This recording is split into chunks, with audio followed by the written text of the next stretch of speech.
outras linguagens. Nós falamos na aula passada sobre o poema, vocês lembram? O que é um poema? Né? É um texto literário organizado em versos e estrofes. Vamos ver a relação do poema com outras linguagens, por exemplo, com a pintura? Veja como a artista Stella Bonini se inspirou em uma pintura para escrever um haikai.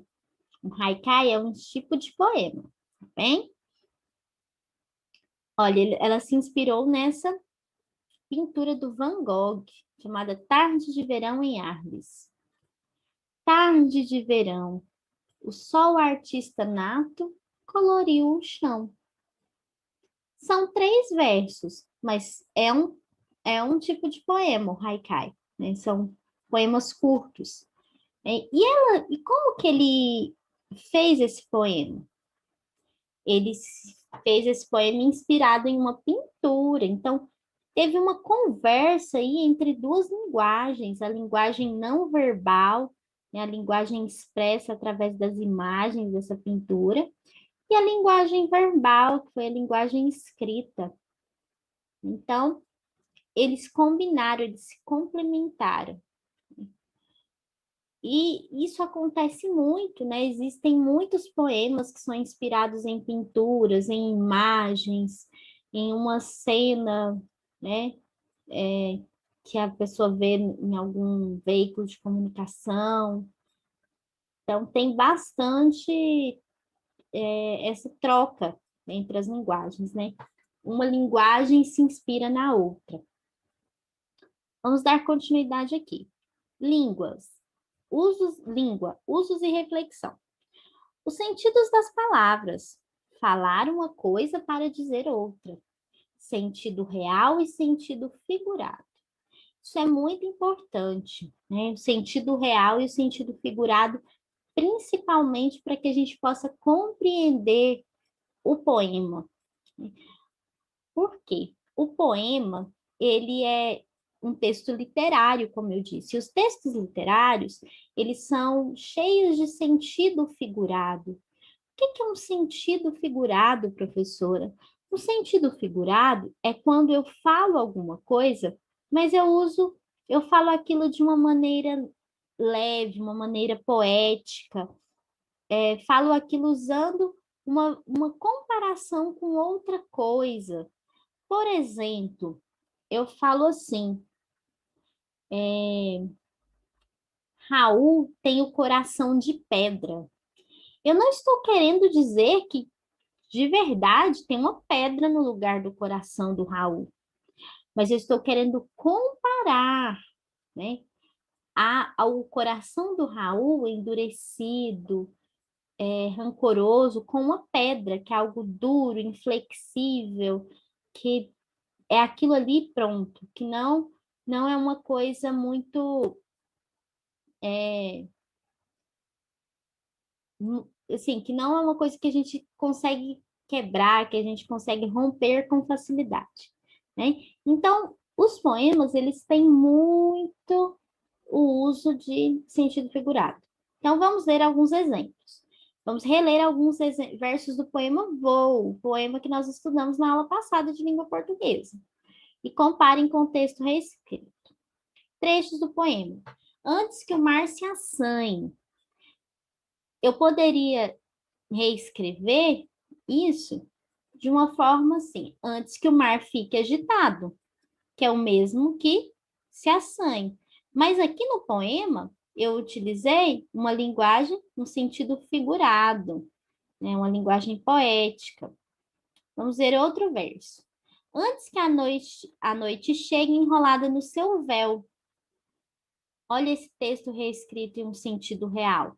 Antes que a noite chegue com a escuridão. Antes que os grilos cantem formando um grande coral. Antes que os grilos crilem juntos, né? Que os grilos cantem juntos. Então, em qual dos tipos que eu tenho um sentido cheio de poesia, um sentido que floreia mais o texto, que envolve mais o leitor? Nos trechos, né? Os trechos do poema mesmo. Por quê? O poema ele quer provocar uma emoção no leitor. Então, se ele falar de uma forma direta, ele não vai conseguir isso. Então, por isso que ele precisa usar comparações, usar metáforas, para conseguir, né, esse efeito. Então, aqui, ó, se assanhe é o mesmo que fique agitado, né? Passou ali, enrolado no seu véu é o mesmo que chegue com a escuridão. E temos tantos outros exemplos. Vamos para o próximo para não delongar muito tempo. Letra A. Os versos reescritos com outras palavras têm o mesmo efeito do que os que estão no poema? Então, lembrem do que eu falei. No poema, né, converse sobre o que perceberam. Então, vocês vão perceber que, né, eles reescritos, eles são feitos de uma forma mais direta. Então, eles têm o mesmo efeito do que os que estão no poema? Eu acabei de falar isso na explicação. Qualquer coisa, vocês voltem um pouquinho, né? Letra B.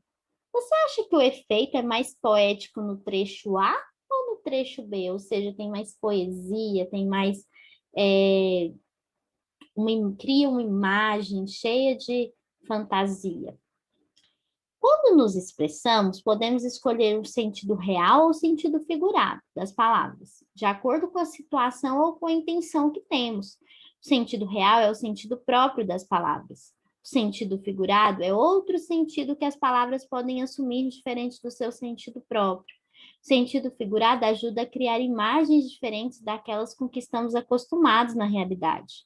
Então, ele cria uma imagem diferente, né? Ele assume um papel poético. Vamos reler esses versos. Sonha sonhos, cor de aurora, sonha sonhos de luar. Explique como você entende as ideias a seguir. Sonhos, cor de aurora, né? E sonhos de luar. O que é a palavra aurora significa? Né? A gente precisa ter isso em mente para conseguir entender, né? Então, o que é uma aurora? A aurora, o significado dela, de acordo com o dicionário, é o alvorecer, né? O que é esse alvorecer?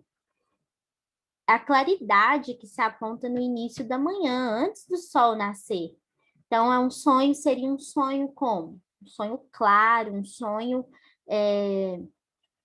brilhante, porque de manhã tá o quê? O sol, a claridade que está se apontando, aquele o dia está claro, o dia está leve, o dia traz possibilidades.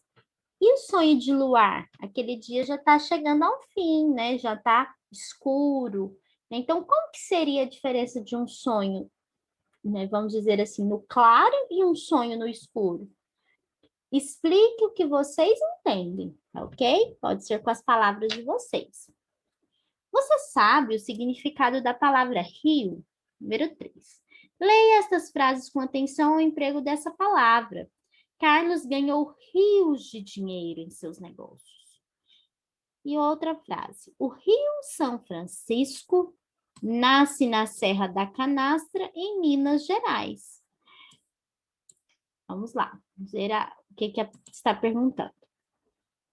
Em qual das frases a palavra rio está no seu sentido real, de um curso de água natural? Explique. Né? Vocês não basta só colocar, você vai explicar o porquê. Letra B. Qual o significado da palavra rio empregada em sentido figurado? Onde ali que ela assumiu um sentido figurado, diferente do seu sentido real? Número 4. Leiam e, se possível, cantem essa canção cuja letra brinca com a linguagem figurada. A música chama Pé com Pé, do grupo Palavra Cantada. É muito legal essa música. Vou mandar o videozinho para vocês ouvirem, tá? não vou ler porque a gente já está um pouquinho avançado no tempo. Mas olha aqui. Com as outras duplas, façam o jogo rápido e aqui não está dando para eu ler aqui. E a dupla a primeira dupla que acabar, levanta a mão. A. Descubram e copiem dois versos em que a palavra pé pode ter sido empregada em seu sentido próprio, ou seja, o seu sentido real. B. Copie dois versos em que a palavra pé esteja sendo empregada no sentido figurado, ou seja, o sentido que não é real, um sentido mais poético, um sentido diferente do original, certo? Número 6. Leia os quadrinhos e responda o que se pede. Peguei, peguei, peguei, peguei. O bicho está pegando hoje em qual? Não tem graça. A expressão o bicho está pegando foi empregado tanto no sentido real quanto no sentido figurado. Explique os dois sentidos. Qual foi o sentido real que o bichinho empregou? E qual foi o sentido figurado? Então, vamos pensar, essa aí é para vocês refletirem, né? Mas está bem fácil. 7. Leia os poemas e veja, né, onde foi empregado a linguagem figurada, como foi empregada a linguagem figurada. No prédio onde eu moro, moram outros meninos, loucos da vida de estarem sozinhos, como eu, que até hoje não apertei a campainha do vizinho. Letra B. Cheguei em casa com a cabeça cheia de grilos, mas não deu no Jornal Nacional e a família não ficou sabendo. Escreva os significados possíveis para cada expressão. Loucos da vida. O que essa expressão loucos da vida significa? E essa expressão, com a cabeça cheia de grilos, o que ela significa? Escreva versos ou frases usando uma dessas expressões no sentido figurado. Ok? Hora de organizar o que nós estudamos, né? Uma revisão. Então, sentido real é o sentido próprio ou comum da palavra. Sentido figurado é o sentido que altera o significado próprio da palavra e cria outros significados, outras imagens. Ok? Então, nossa aula de hoje é essa, né? Sobre essas outras linguagens e sobre esse emprego do sentido real e figurado. Não se esqueçam da produção de texto, tá ok? Um abraço para vocês, uma boa aula, uma ótima semana.